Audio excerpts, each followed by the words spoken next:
Breaking news చూస్తున్నాం. భారత్ తో America double game ఆడుతోంది. Bharat పైన అమెరికా కమర్షియల్ మినిస్టర్ ఘాటు వ్యాఖ్యలు చేశారు. రష్యా నుంచి చమురు కొనుగోలు చేయడం భారత్ ఆపితేనే భారత్తో చర్చలు చేస్తామని చెప్పి America commercial minister Howard Lutnick అన్నారు. అప్పటిదాకా భారత్తో అసలు చర్చలే ఉండవన్నారు. భారత్ త్వరలోనే అమెరికాకు క్షమాపణలు చెప్పబోతోంది అని చెప్పి కూడా మాట్లాడుకొచ్చారు ఆయన. ఇండియానే అమెరికాతో చర్చలకు ముందుకు వస్తుందని కూడా మాట్లాడుకొచ్చారు. బెస్ట్ ఫ్రెండ్ అంటూనే భారత్కు అమెరికా వెన్నుపోటు పొడుస్తోంది. భారత్పై 100% టారిఫ్ వేయాలని ఇప్పటికే డొనాల్డ్ ట్రంప్ ఒక సమావేశంలో అంతర్గతంగా మాట్లాడినట్టు తెలుస్తోంది. యూరోపియన్ దేశాలపైన కూడా ఆయన ఒత్తిడి తీసుకొస్తున్నారట, భారత్పై 100% టారిఫ్ విధించాలి అని చెప్పి. ఒకసారి మనం కేవలం ఇటీవల కాలంలో 2-3 రోజులు జరిగినటువంటి ఈ పరిణామాలు పరిశీలిస్తే, సో ముందుగా Howard Lutnick commercial minister of America, ఆయన 2 రోజుల క్రితం ఒక మీడియా సమావేశంలో మాట్లాడుతూ, మీడియా ప్రతినిధులతో మాట్లాడుతూ, భారతే మా దగ్గరికి వస్తుంది, త్వరలోనే కాళ్ళ బేరాన్ని దిగుతుంది, త్వరలోనే మా దగ్గరికి వచ్చి వాళ్ళు మమ్మల్ని కాపాడండి అని అడుక్కోబోతున్నారు, భారత్ మా దగ్గరికి వచ్చి మాపై టారిఫ్లు తగ్గించండి అని వేడుకోబోతున్నారు రకంగా మాట్లాడుకొచ్చారు. అంతలోనే డొనాల్డ్ ట్రంప్ ట్వీట్ చేసిన విషయం ఏంటంటే, my dear friend prime minister Modi, we are going to meet in upcoming days, మనం త్వరలోనే కలుద్దాం, ఇరు దేశాలకు సంబంధించి అధికారులు చర్చిస్తూ ఉన్నారు, సో ఆ చర్చలు సఫలీకృతం కావాలని నేను కోరుకుంటున్నాను. నాకు తెలిసి మన ఇద్దరు దేశాల మధ్య ఆ చర్చలు సఫలీకృతం అయిపోయి మనం గతంలో మాదిరిగానే మంచిగా సత్సంబంధాలు కొనసాగిస్తామని ఆశిస్తున్నాను రకంగా డొనాల్డ్ ట్రంప్ ట్వీట్ చేశారు. ఆ ట్వీట్కి సమాధానంగా రిప్లై కూడా మోదీ ఇచ్చారు. ఎస్, ఇరు దేశాల మధ్య చర్చలు జరుగుతున్నాయి, ఇవి త్వరలోనే మంచి రిజల్ట్ ఇస్తాయని నేను కూడా ఆశిస్తున్నానని చెప్పి మోదీ ట్వీట్ చేశారు.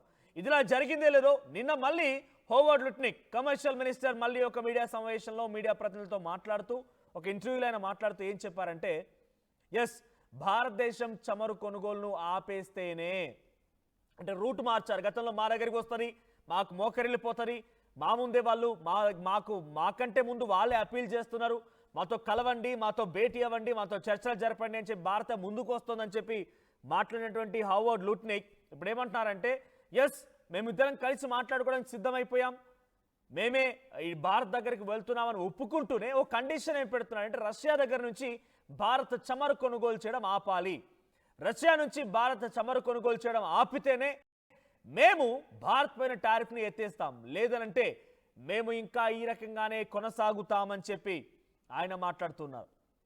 ఒకవైపు డొనాల్డ్ ట్రంప్ ఒకలాగా, అక్కడి ప్రెస్ సెక్రటరీ ఇంకోలాగా, అక్కడి ప్రముఖ సలహాదారుడు, ప్రభుత్వ సలహాదారుడు పీటర్ నరాబో ఇంకోలాగా, ఇప్పుడు కమర్షియల్ మినిస్టర్గా ఉన్నటువంటి హోవర్డ్ లుట్నిక్ ఇంకోలాగా, బహునాలుక ధోరణి అంటారు చూసారా, multiple tongue voices. So multiple persons multiple వర్షన్స్లో మాట్లాడుతున్నారు అమెరికా నుంచి. సో బహునాలుకల ధోరణి అమెరికా నుంచి మనకు కనబడుతోంది. సో ఏదేమైనా భారతదేశం పైన ఎన్ని కుట్రలు పడినా కుతంత్రాలు పడినా వారందరికీ ఒక స్పష్టమైనటువంటి భావన ఒకటి వచ్చింది ఏంటంటే, మనమే ఇబ్బంది పడతాం, మనమే కొరివితో తలగొక్కున్నట్టు అవుతుంది. సో ఎలాగైనా సరే మనం భారత్ వైపుగా ఈ రకంగా ఇబ్బందులకు గురి చేస్తే మనం అంతకంతకు అనుభవించక తప్పదు అనేటువంటి భావన అమెరికాలో ఏర్పడింది. కాబట్టి డొనాల్డ్ ట్రంప్ ట్వీట్ చేశారు. కానీ పక్కనటువంటి కొంతమంది మురుగుతూ ఉన్నారు. ఇంకా ఆ మురిగేటువంటి మాటలో హోవర్డ్ లుట్నిక్ కూడా ఇంకోటి మురుగుతూ ఉన్న మాట ఏంటంటే, మీరు చమురు కొనుగోలని రష్యా దగ్గర ఆపేస్తే మేము మీ పైన టారిఫ్ని ఎత్తేస్తాము, మీకు కొంత ఎగ్జంప్షన్ కల్పిస్తాము, లేదు కాదు కూడదు అనుకుంటే ఇంకా పెంచుకుంటూనే పోతామన్నారు. డొనాల్డ్ ట్రంప్ ఆయన ట్వీట్ చేశారు లేదు, అంతలోనే ఇంకో వార్త బయటకు వచ్చిన అంశం ఏంటంటే, యూరోపియన్ యూనియన్స్లో ఉన్నటువంటి ఆ దేశాలతో ఆయన చర్చలో మాట్లాడిన మాటలు ఏంటంటే, మీరు భారత్ చైనాల పైన 100% టారిఫ్ పెంచేయండి, మనకు యూరోపియన్ యూనియన్ నుంచి వచ్చేది మన ఇంపోర్ట్స్లో కేవలం 9% మాత్రమే మనం యూరోపియన్ యూనియన్స్ నుంచి ఇంపోర్ట్ చేసుకుంటున్నాం. అదే కేవలం మన భారతదేశం, యూరోపియన్ యూనియన్స్లో ఒక సుమారుగా 29-30 దేశాలు ఉన్నాయి, కానీ భారతదేశం సింగిల్గానే యూరోపియన్ యూనియన్స్కి 17% మన నుంచి ఇంపోర్ట్ చేసుకుంటాం, మనం ఎక్స్పోర్ట్ చేస్తున్నాం. అక్కడ యూరోపియన్ యూనియన్స్లో వచ్చేటువంటి 100% ఇంపోర్ట్స్లో 17% భారత్ నుంచి వచ్చేవి. దాంట్లో కీలకంగా ఎలక్ట్రానిక్ మిషనరీ ఉంది, పెట్రోలియం ప్రోడక్ట్స్ ఉన్నాయి, కొన్ని ఫుడ్ ప్రోడక్ట్స్ ఉన్నాయి. సో వీటన్నింటినీ లేకుండా వాళ్ళు ఏం చేయగలుగుతారు? ఫుడ్ ప్రోడక్ట్స్ మ్యాండేటే, తర్వాత పెట్రోలియం ప్రోడక్ట్స్ మ్యాండేటే. సో గార్మెంట్స్, బట్టలు వేసుకోకుండా రోడ్ల మీద తిరగలేరు కదా, సో గార్మెంట్స్ కూడా మ్యాండేటే. ఇంకా పోతే ఎలక్ట్రానిక్ మిషనరీ, ఇవన్నీ మ్యాండేటే. మనం వారి దగ్గర నుంచి తీసుకొచ్చేది ఏంటయ్యా అంటే ఆటోమొబైల్ స్పేర్ పార్ట్స్, ఇతరత్ర కొన్ని ఎలక్ట్రానిక్ మిషనరీ తీసుకొచ్చుకుంటున్నామంట. సో ఎలక్ట్రానిక్ మిషనరీ ఇండిజినియస్గా భారత్ తయారు చేయడం మొదలుపెట్టింది. ఆల్టర్నేట్గా యూరోపియన్ దేశాల నుంచి కాకపోతే ఇంకో దగ్గర నుంచి కొనుగోలు చేస్తాం. సో అక్కడ నుంచి కాకపోతే రష్యానో చైనానో ఇంకేది ఇతరత్ర దేశాలు అక్కడ నుంచి కొనుగోలు చేసే అవకాశం కూడా ఉంది. సో ఇక ఆటోమొబైల్ స్పేర్ పార్ట్స్ కూడా వేరే దగ్గర నుంచి కొనుగోలు చేయొచ్చు. మెషినరీ విషయంలో కూడా వేరే దగ్గర నుంచి కొనుగోలు చేయొచ్చు. అంటే మనం లేకపోతే ఆల్టర్నేట్గా యూరోపియన్ యూనియన్స్కి లేదు. ఫుడ్ ప్రోడక్ట్స్ అత్యధికంగా ప్రొడక్షన్ జరిగేది ఇండియాలో. సో ఫుడ్ ప్రోడక్ట్స్ లేకుండా ఏం చేయలేరు. పెట్రోలియం ప్రోడక్ట్స్ ఇక్కడ నుంచి అత్యధికంగా ఎక్స్పోర్ట్ అవుతున్నాయి. సో ఇక్కడ నుంచి లేకుండా వేరే దగ్గరికి వెళ్ళలేరు. సో ఈ రకంగా చూసుకున్న యూరోపియన్ యూనియన్ పైన మళ్ళీ ఆయన ఏం కోపంగా ఆయన ఏ రకంగా హుకుం జారీ చేస్తున్నారంటే, మీరు భారత్తో యుద్ధం చేయండి అన్నట్టుగానే హుకుం జారీ చేస్తున్నారు. యూరోపియన్ యూనియన్స్ పై ఒత్తిడి తీసుకొచ్చి అనవసరంగా భారత్పై రెచ్చగొట్టి భారత్తో యుద్ధానికి దిగాలన్నట్టుగానే సూచించి ఒత్తిడి తీసుకొస్తున్నారు డొనాల్డ్ ట్రంప్. ఆయన మాటలు, ఆయన చర్యలు ఇప్పుడు మనకు దుందుడు స్వభావం మనకు కనబడుతోంది. ద్వంద్వ వైఖరి, ఒకవైపు మంచి మిత్రుడంటూ మాట్లాడుకుంటేనే ఇంకోవైపుగా శత్రువుని ఆయనే మనపైన రుద్దుతూ ఉన్నాడు, శత్రువుని మనపైన తయారు చేస్తూ ఉన్నాడు. సో ప్రస్తుతానికి హోవర్డ్ లుట్నింగ్ మాట్లాడిన మాటలు ఇప్పుడు మరోసారి భారత్ని ఆగ్రహానికి గురి చేస్తున్నాయి. మీరు చమురుని కొనుగోలు చేయడం రష్యా నుంచి ఆపేయండి, మేము రష్యా నుంచి చమురు కొనుగోలు చేయడం ఆపేస్తే ఇప్పుడు ఇదే భారత్ కనుక అసలు రష్యా భారత ట్రేడ్లో అమెరికాకి సంబంధం లేదు, అయినా కూడా ఇన్వాల్వ్ అవుతోంది. ఉదాహరణకి మన భారత్ కూడా మీరు ఉక్రెయిన్లో పెట్టుబడులు పెట్టడం ఆపేయండి, ఉక్రెయిన్లో మీ యొక్క మినరల్ ఎక్స్కవేషన్కి సంబంధించిన కాంట్రాక్ట్ నిలిపివేయండి, పాకిస్తాన్లో ఆయిల్ రిజర్వ్ పెట్టుబడిని ఆపేయండి, పాకిస్తాన్లో మీరు ఏర్పాటు చేసేటువంటి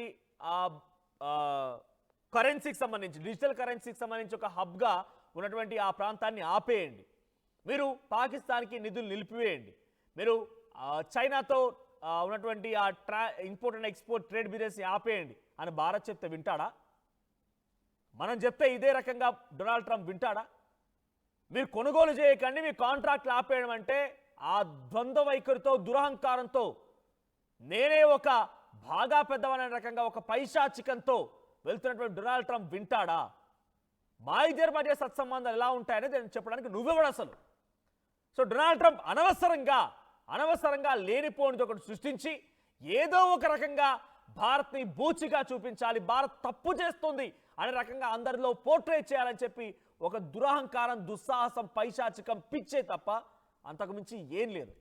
ఓ ఇద్దరి మధ్య ఫ్రెండ్షిప్ ఉంటే, నీకు ఇంకొకటికో మూడో వ్యక్తికి శత్రుత్వం ఉంటే నువ్వు మాట్లాడకుండా ఆపేక, మీ ఇద్దరు మాట్లాడుకోవద్దు అనుకుంటే చెప్పడం నువ్వెవడు అసలు? మీ ఇద్దరు మాట్లాడుకోవడం మానేయండి అని చెప్పడం నువ్వెవరు అసలు? రష్యాకి భారత్ మధ్య ట్రేడ్ని ఆపేయమని చెప్పడం నువ్వెవడు అసలు? మేము ట్రేడ్ చేస్తున్నాం, మేము చేసే ట్రేడ్ కారణంగా రష్యాకి డబ్బులు ఇస్తున్నాం, మాకు పెట్రోల్ వస్తుంది, క్రూడ్ ఆయిల్ వస్తుంది, ఆ డబ్బులతోని ఉక్రెయిన్పై యుద్ధం చేస్తుండడానికి నీ దగ్గర పక్కా ఆధారం ఏంటి? ఒక నిజంగా చేస్తుందే అనుకుందాం, దానికి భారత్కి సంబంధం ఏంటి? టర్కీ భారత్ దగ్గర అటు అమెరికా దగ్గర నుంచి యుద్ధ సామాగ్రి కొనుగోలు చేసింది. ఇప్పుడు అమెరికా వెళ్ళిపోయి ఇరాన్పై దాడి చేసింది.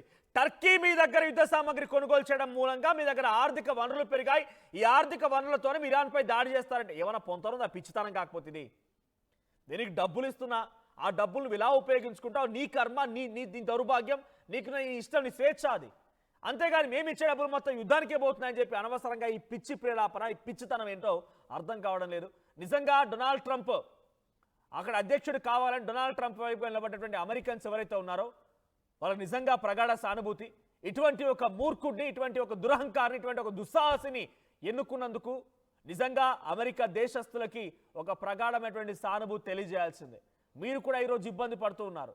సో అటువంటి ఒక దుస్సాహసిని తీసుకొచ్చి తలపై పెట్టుకొని మీతో పాటుగా ఇతర దేశాలపైన కూడా అనవసరంగా ఈ రాద్ధాంతాన్ని సృష్టిస్తూ ఉన్నారు అక్కడి దేశస్తులు. పాపం నిజంగా వారికి ప్రగాఢ సానుభూతి తెలియజేయాలి భారతీయులుగా. సో ప్రస్తుతానికి భారతదేశం పైన ఏదో రకంగా బూచి చూపించి మన పైన కుట్రలు కుతంత్రాలు చేసి ప్రపంచ దేశాల్లో మనం తప్పు అనే రకంగా పోర్ట్రేట్ చేయాలన్న దురుద్దేశంతో డొనాల్డ్ ట్రంప్ వ్యవహరిస్తున్నారు, ఆయన ప్రతినిధులు వ్యవహరిస్తున్నారు. సో ప్రస్తుతానికి హోవర్డ్ లుట్నింగ్ మాట్లాడుతున్న మాట ఏంటంటే, కమర్షియల్ మినిస్టర్ అమెరికా నుంచి మీరు రష్యా నుంచి ఆయిల్ కొనుగోలు చేయడం ఆపేయండి, అప్పుడు మేము మీపై టారిఫ్ తగ్గిస్తాం, మీ పైన కొంత రిలాక్సేషన్ ఇస్తామని చెప్తున్నారు. నువ్వు ఇచ్చినా ఇవ్వకపోయినా నీ కర్మగాలు నువ్వు చచ్చిపోయినా భారత decision one thing is final. మా ప్రజలకి న్యాయం జరిగే విధంగా, మా ప్రజలకి సంక్షేమం దొరికే విధంగా, మా ప్రజలకు తగ్గట్టుగా ఏ నిర్ణయాలు తీసుకోవాలో భారత ప్రభుత్వం నిర్ణయాలు తీసుకుంటుంది. నువ్వు చెప్తే నిర్ణయాలు తీసుకోవడానికి మేము పాకిస్తాన్ కాదు, అటువంటి పిచ్చి కుక్కలం కాదు మీ దగ్గరకు వచ్చి కాళ్ళ దగ్గర కూర్చుండి తోకాడించడానికి. పాకిస్తాన్ లాంటి దేశం ఎప్పుడు భారతదేశం కానే కాదు. ఇక్కడ ప్రజలు ఒక్కో యువకుడిని, ఒక్కో ఇండివిజువల్ పర్సన్ ఎదుర్కోవడానికి అమెరికాకి కొన్నేళ్లు పడుతుంది. అటువంటి తెగింపు, ధైర్యం ఉన్నటువంటి భారతీయులు నా భారతదేశంలో ఉన్నటువంటి ప్రజలు. సో ప్రస్తుతానికి హోవర్డ్ లుట్నిక్ మాటలు కొంత చర్చనీయాంశంగా మారుతున్నాయి. చమురు ధరలను మీరు అక్కడ రష్యా నుంచి కొనుగోలు చేయడం ఆపేస్తేనే మీకు రిలాక్సేషన్ ఇస్తామంటున్నారు. మరి దీనికి మన భారత రియాక్షన్ ఎలా ఉంటుందో చూడాలి. మోదీ ఏ రకంగా రియాక్ట్ అవుతారో చూడాల్సిన అవసరం అయితే ఉంది. సో మీ అభిప్రాయం ఏంటి? కామెంట్ చేసే ప్రయత్నం చేయండి.